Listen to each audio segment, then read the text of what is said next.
Hello everyone, welcome back to our channel. So last பார்ட்டோட continuity தான் இந்த பார்ட்டில் நம்ம பார்க்க போகிறோம். ஸோ பாட்டி விராஜ் வீட்டுக்கு வந்திருப்பாங்க இல்லையா. ஸோ அந்த ரூமில் ஏதாச்சும் ஆதரவு கிடைக்குதான்னு தேடிட்டு இருக்கப்போ பின்னாடி யாரும் நிற்கிற மாதிரியே இருக்கும். அது வேறு யாரும் இல்லை, அந்த வேலைக்கார பொம்பளை தான். அதுக்கப்புறமா அவங்க என்னன்னு சொல்லிட்டு கேட்டுட்டு கிளம்பிடுவாங்க. சரி ஹாலிலாச்சும் போய் ஏதாச்சும் தேடுவோன்னு சொல்லிட்டு ஹாலில் போய் எதனா தேடிட்டு இருந்தால் அங்கேயும் இந்த லேடி பின்னாடி நின்றுட்டு இந்த பாட்டி என்ன பண்ணுறாங்கன்னு சொல்லி பார்த்துட்டே இருப்பாங்க.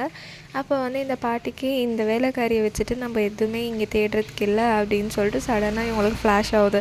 அதாவது அந்த வாட்ச்மேன் லாஸ்ட் டைம் கொஞ்சம் இந்த விராஜ் பற்றி நெகட்டிவிட்டாக சொல்லிட்டு இருந்தால அது சடனாக பாட்டிக்கு ஞாபகம் வருது. இந்த சைடில் பார்த்தா தங்கச்சிக்கு ஒரு பையன் பார்க்குறதுக்கு வந்திருக்காங்க.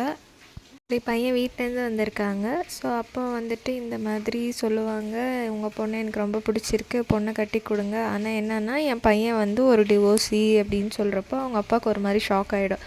என்னது டிவோர்ஸ் ஆன பையனை என் பொண்ணுக்கு கேட்குறீங்களா, நாங்கள் ஒன்றும் அவ்வளோ தர குறைஞ்சி போயிட்டு இல்லை அப்படின்னு சொல்கிறப்போ அவங்க பையனோட அம்மாவுக்கும் நாங்களாச்சும் எங்கள் பையனோட டிவோர்ஸ் அது உண்மையாக சொல்லி நாங்கள் பண்ணுறோம், ஆனால் அவங்க பொண்ணு வேறு யாரையும் லவ் பண்ணிகிட்டு இருந்தா இல்லையா, அதெல்லாம் மறைச்சிட்டு தானே நீங்கள் கல்யாணம் பண்ணிகிட்ருக்கீங்கன்னு சொல்லிவிட்டு அவங்களும் கோவமாக போயிடுறாங்க. இந்த சைடில் தங்கச்சிக்காரியும் அழுந்துகிட்டே உள்ளே போயிடுவா.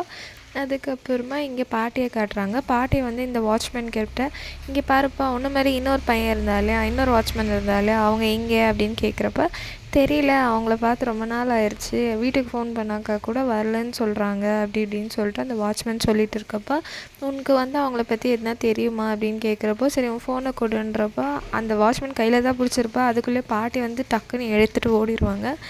போயிட்டு அந்த வாட்ச்மேன் பேர் ஆல்ரெடி உங்களுக்கு தெரிஞ்சிருக்கோம். ஸோ அந்த பேரை சர்ச் பண்ணிவிட்டு அவனுக்கு ஃபோன் பண்ணுறாங்க, அவன் எடுக்கல. அப்புறம் அவங்க பொண்டாட்டிக்கு ஃபோன் பண்ணுறாங்க. அவங்க இங்கே பாருங்கள், பாட்டி சொல்லுவாங்க, இந்த மாதிரி விராஜ் வீட்டுக்கு வந்திருக்கேனோ, விராஜ் சார் வீட்டிலேருந்து கால் பண்ணுறீங்களா, இந்த மாதிரி என் புருஷன் வேலைக்கு போனது தான் இன்னும் வரல, எங்கே இருக்கார் ஏதா இருக்கார், எனக்கு பச்சை குழந்தை இருக்குது, இந்த மாதிரி அவர் இல்லாமல் நாங்கள் ரொம்ப கஷ்டப்படுறோம், அவர் எங்கே இருக்கார் அப்படின்னு சொல்லிவிட்டு அந்த பொம்பளையும் கதறுவாங்க. அப்போ பின்னாடி வாட்ச்மேன் பின்னாடி யாரும் நிற்கிற மாதிரி இருக்கும். அது வேறு யாரும் இல்லை, இந்த விராஜ் பையன் தான். அப்போ என்ன தப்பு பண்ணேன்னு சொல்லிடு நீயே அப்படின்னு சொல்கிறப்ப அவர் அது சார் பாட்டி ஃபோனை கையில் பிடிங்கின்னு போயிட்டாங்க அப்படின்னு சொல்கிறப்ப விராஜ் நினைப்பேன், இந்த பாட்டியே இதெல்லாம் பண்ணிகிட்ருக்கு அப்படின்னு சொல்லிட்டு, அப்போ பாட்டி அந்த லேடி பேசுனதெல்லாம் கேட்டுக்குன்னு இந்த மாதிரி சரி இந்த ஃபோன் நம்பரை எழுதிக்கின்னு அந்த வாட்ச்மேன்கிட்ட கொடுத்துருவோம் ஃபோனுன்னு சொல்லிவிட்டு அவனும் சரி கொடுக்கலான்ட்டு வரப்போ பின்னாடி அவன் நின்றுருப்பா. அப்புறமா என்ன பாட்டி எதுக்கு வாட்ச்மேன் ஃபோன்லாம் வாங்கிட்டுருக்கீங்க, உங்களுக்கு வேணும்னா என் ஃபோனை கேட்டிருக்கலாம் இல்லையா, நான் கொடுத்துருப்பேன் இல்லையா அப்படின்னு சொல்லுவான். அப்போ இல்லைப்பா எனக்கு இப்போ தான் பேசணும்னு தோணுச்சு, வீட்டுக்கு ஃபோன் பண்ணலான்ட்டு, பட் நீ தான் வீட்டில் இருக்க மாட்டே இல்லையா, அப்புறம் இந்த வீட்டில் ஒரு ஃபோன் கூட இல்லை, நாங்கள் என்ன பண்ணுறது, அதுக்கு தான் வாட்ச்மேன் கிட்டேருந்து இது வாங்கிக்கினேன்னு சொல்கிறப்ப, இப்போ என்ன உங்களுக்கு ஃபோன் தானே வேணும், நான் புது பேண்ட் ஃபோனே உங்களுக்கு வாங்கி தரேன், நீங்கள் வருத்தப்படாதீங்கன்னு சொல்லுவாங்க. அப்போ இந்த வாட்ச்மேன் சொல்லுவார், இங்கே பாரு சார், இனிமேல் இந்த மாதிரி ஆகாது, தப்பு பண்ணிவிட்டேன், இனி பண்ண மாட்டேன்னு சொல்கிறப்ப, இங்கே பாரு தப்பு பண்ணியாச்சு, இப்போ நீயே பனிஷ்மெண்ட் கொடுத்துக்கோன்னு சொல்கிறப்ப அப்படியே அவர் சவுத்தில் போய் முட்டிக்குவார். அப்புறம் ஃபோனை வாங்கிட்டு ஓடிட்டு போயிடுவாங்க. அதுக்கப்புறமா என்ன ஆகும்னா இந்த சைடில் அந்த சஞ்சய் பையனை காட்டுவாங்க. ஆக்சுவலி அவனோட ரிலீஸாக இருக்கும் இன்றைக்கி, ஜெயிலேருந்து ரிலீஸ் ஆக போகிறா. அப்போ இந்த சியான்ற பொண்ணு அதை ஜானோட தங்கச்சி, இங்கே பாரு நீ எங்கள் அக்காவுக்காக தானே என்னை பழிவாங்க லவ் பண்ணேன்னு சொல்கிறப்ப எனக்கோ ஆமாம் நான் அதுக்காக தான் லவ் பண்ணேன்னு நீ வச்சுக்கோ, இனிமேல் நான் உன் இதுக்கு தலையிட மாட்டேன், உன் வேலை என்னவோ பார்த்துட்டு போயினே இரு அப்படின்னு சொல்கிறப்ப, உன்ன மாதிரி ஒருத்தனை லவ் பண்ணுறதுக்கு நான் அசிங்கப்படுறேன், நீ என் மூஞ்சிலையும் முழிக்காதேன்னு சொல்லிட்டு அவளும் சொல்லிட்டு போயிடுவா. அதுக்கப்புறமா இவ யோசிப்பா, பாருமா நான் விராஜ்க்கு பயந்து அவன் ஒன்று ஏதாச்சும் பண்ணிடுவான்னு சொல்லிட்டு தான் நான் இப்படிலாம் சொல்கிறேன் அப்படின்னு சொல்லிட்டு இவன் நினச்சின்னு இருப்பான். ஆக்சுவலாக அவன் கொஞ்சம் நல்ல பையன் போல். அதுக்கப்புறமா இங்கே பாட்டி இந்த மாதிரி வாட்ச்மேன் யோசிச்சுட்ருப்பாங்க. அப்போ பின்னாடி இந்த வேலைக்காரி பொம்பளை டக்குன்னு கையை வச்சுட்டு, இது உங்கள்கிட்ட கொடுக்க சொன்னாங்கன்னு சொல்கிறப்ப, என்ன இது ஃபோனு தானே அப்படின்னு சொல்கிறப்ப ஆமான்னு சொல்லுவாங்க.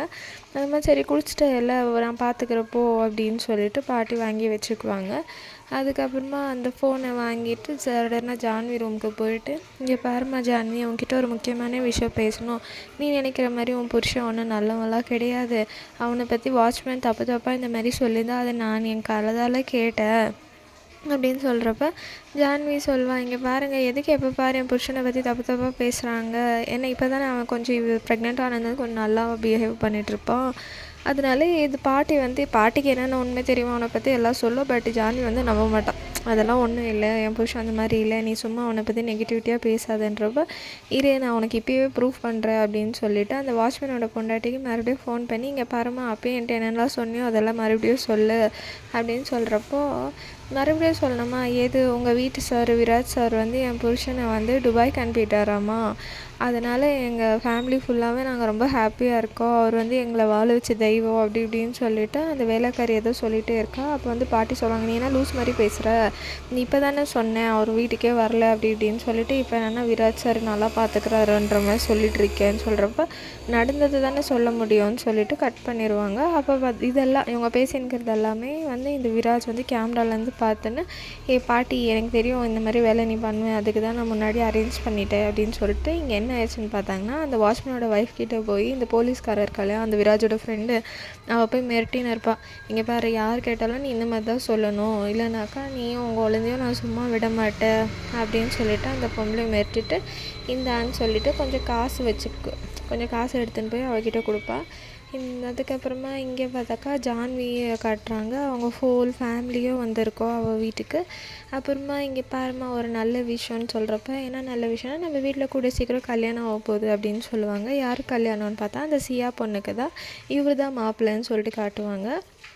இது வேறு யாரும் இல்லை, நம்ம விராஜ் பார்த்த பையன் தான், விராஜோட கம்பெனியில் வேலை செய்கிறவராம, இவர் தான் நம்ம சியாவுக்கு நம்ம கட்டி கொடுக்க போகிறான்னு சொல்கிறப்போ அவர் ஆசீர்வாதம் வாங்கிட்டு அதுக்கப்புறமா பாட்டி வந்து அவங்க பையனை வா ஒரு நிமிஷம்னு சொல்லிட்டு இங்கே பாரு என்ன ஏதுன்னே தெரியாமல் திடீர்னு நீ கல்யாணத்துக்கெல்லாம் இது பண்ணிட்ட, இதெல்லாம் விசாரிக்கணும் இல்லையான்னு சொல்கிறப்ப இங்கே பாரு நம்ம மாப்பிள்ளை பார்த்த பையன், நம்ம மாப்பிள்ளை எப்படி ஒரு தங்கமோ அவர் பார்த்த பையனும் அந்த மாதிரி தான் தங்கம் மாதிரி இருப்பா, அதனால அவர் சொன்னாக்கா நான் கண்ணை மூடி கட்டி கொடுத்துருவேன் அப்படின்னு சொல்கிறப்ப இங்கே விராஜ் வந்து என்ன கூட சீக்கிரம் நம்ம வீட்டில் ஒரு நல்ல விஷயம் நடக்க போது, நம்ம எல்லாம் ரொம்ப பிஸியாக இருக்கோம்ல, சரி பாட்டி அப்போனா நீங்கள் போய் எல்லாம் பேக் பண்ணுங்கள், ஏன்னா நீங்கள் பெரியவங்களாம் நின்று அங்கே வந்து வேலை செய்யணும், உங்கள் வீட்டுக்கிட்ட எல்லாருக்கிட்டும் என்னென்ன நடக்கணுமோ அதெல்லாம் நீங்கள் தான் சொல்லி செய்யணும் அப்படின்னு சொல்லிட்டு இருப்பாங்க. ஸோ நெக்ஸ்ட் என்ன ஆகுது நாளைக்கு பார்க்கலாம், பாய்.